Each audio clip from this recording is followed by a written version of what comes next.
Right, time to show off another 60. Check this thing out. It's so bright. I would have a look myself, but I need me sunnies on just to have a look at it. We've got second month, 1985. This thing has stood the test of time. It's 36 years old, and it's probably one of the straightest early 60s that's been in the yard here.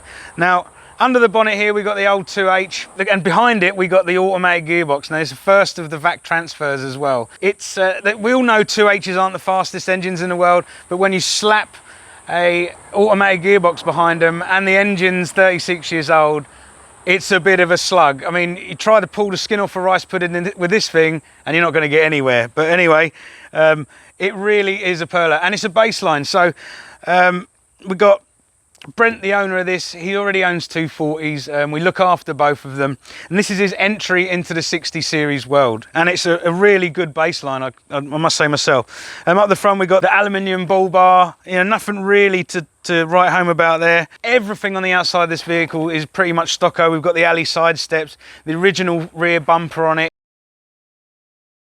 Now, I know he's got plans for this, but it's just been in here at MrLandcruiser to get a roadworthy. We've had to go right through the vehicle. It's with a 36-year-old car. It's never straightforward. There was a few things unknowns that we had to go through, but we've done. Obviously, we put some new boots on it with the Neg 22s. We've gone right. There was a few leaks here. There was some pinions and full brakes all round just to get it on the road, but she's ticked all the boxes now and ready to go. Now, I know this is destined for Brent's son, but because he's going to be passing his test soon, but I don't know if he's going to be able to let go of this one, because it's that nice. And I tell you what, I've been up the road in it and it drives so smooth. You don't often see him with a Stocko lift like this, but I was very surprised with how this thing rides. Look, let's go inside, have a look at how basic it is in there. So it's weird, usually 60 series are lifted to the max. This one you just slide in. Just check it out in here. Look, it's got the dash protector here underneath. There's a couple of little blemishes, but all in all pretty good. Just check out the brown and cream dash that's going on here, man. It's all pretty stock standard.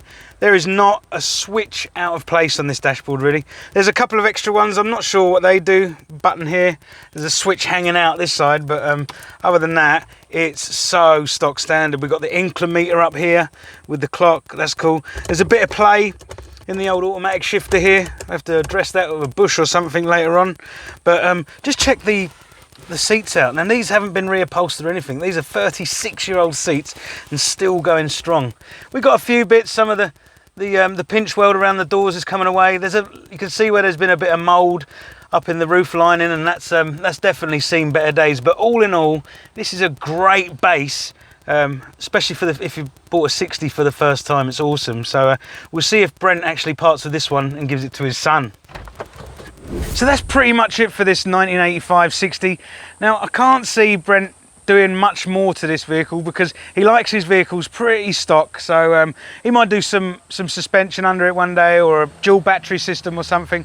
But we'll see what happens. Maybe if his son gets hold of it, you could see some bigger modifications going on to this vehicle. But it's a real good blank canvas. Nice to see him like this, rolling in at MrLandcruiser. And remember, there are heaps more walkarounds on the YouTube channel, Facebook, Instagram. Go check them out.